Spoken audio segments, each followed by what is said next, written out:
एक विशेष संवाददाता सम्मेलनी एथिपाई आहुला भारतवर्ष दायित्ववान राजनीति दल भाव में भारतीय जनता पार्टी जदि ए विषय अवगत आपण आगे न कर भारतर अस्मिता अखंडता और भारतर सार्वभौमत्व भारतर संस्कृति परंपरा एवं भारतर जे भारतर जनमानस हृदय को जापर ना विषय चर्चा भारतवर्ष में गतकाली ठारू सब आलोचना होती नुआ कथा नुह कांग्रेस 46 वर्ष 10 वर्ष 56 वर्ष भारतवर्ष में शासन कर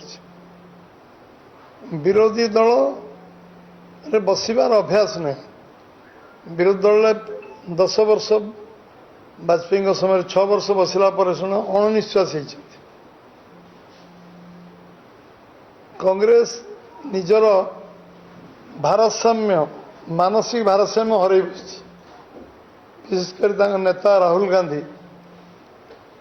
सी सब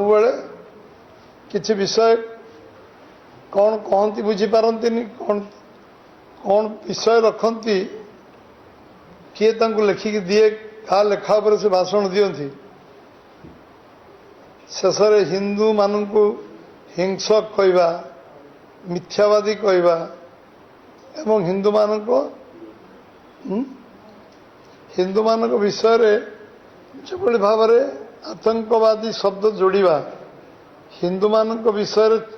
जो चर्चा से करचंती ताकू प्रथमे आमे निंदा करुचु भारतीय जनता पार्टी ओडिशा प्रदेश तार घोर निंदा करुच्ची भारतीय गणतंत्र सबुठ बड़ पंचायत पार्लियामेंट लोकसभा रे जेभली तार गारिमा को नष्ट करने अधिकार कौन सी व्यक्ति विशेष नहीं जिते सर्वोच्च पद भी गले भी कहीं गारिमा नष्ट करने उचित नहीं हिंदुत्व विषय सुप्रीम कोर्ट में जजमेंट बहु बार है हिंदुत्व हिंदू ये गोटे जीवन धारा सुप्रीम कोर्ट कहते गोटे वे ऑफ लाइफ भारत रे पाकिस्तान रे यदि चर्चा के पार्लियामेंट हुए साधारण हुए टीवी रे आम समस्ते सांबादिक भाई मैंने शुणुवा सांबादिक मैंने कहते भारत कहते हिंदुस्तान बोली कहते आम परिचय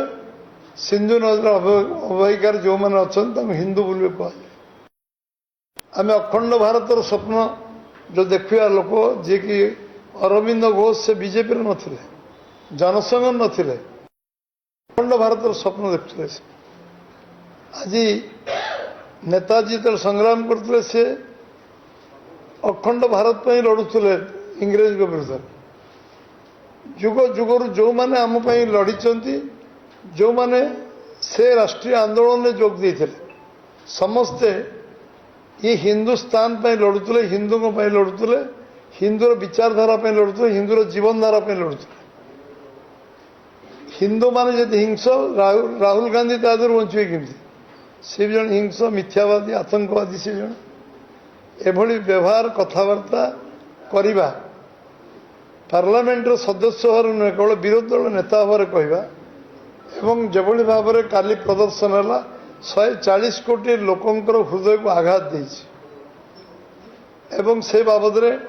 ओडिशा बीजेपी रो मत केवल आम रखुनु ओडिशा 4.5 कोटी लोक मन आघात होती जड़े दायित्वहीन व्यक्ति भाव में जो भाव में सी खाली कहले ये गणतांत्रिक व्यवस्था अच्छी जेहेतु ये हिंदुत्व अच्छी ये भारत वर्ष हिंदू विचारधारा अच्छी ये गणतंत्र अच्छी ये राजनीतिक व्यवस्था अच्छी जदि हिंदुत्व न था गणतांत्रिक व्यवस्था न था राजनीतिक व्यवस्था न था ए विषय क्या बुझेवा आवश्यकता नहीं समस्ते आम बुझी अन्य देश मान आम लक्ष्य कर गणतंत्र अच्छी ना ये राजनीतिक व्यवस्था अच्छी से देश मानकर ना निर्वाचन हुए ना से देश कौन कथा कहबार अधिकार अच्छी आज यदि राहुल गांधी कथा कही पार्टी आम देशर गणतांत्रिक व्यवस्था राजनीति व्यवस्था अच्छी कहीपर किए कहला जे निज प्रधानमंत्री को सम्मान दे पारे निज संविधान को सम्मान दे पारे संविधान सर्वोच्च अधिकारी मनमोहन सिंह पर कागज छिड़े फिंगी दिखती से लोक अधिक आशा में करवानी 1975 जरूरी परिस्थिति रे लक्ष लक्ष लोक क्षमता अंध हो जेल रे लक्ष लक्ष लोक कारावरण करवा ये कांग्रेस संस्कृति रही पारे एटा भारतीय संस्कृति रे संभव नुहे।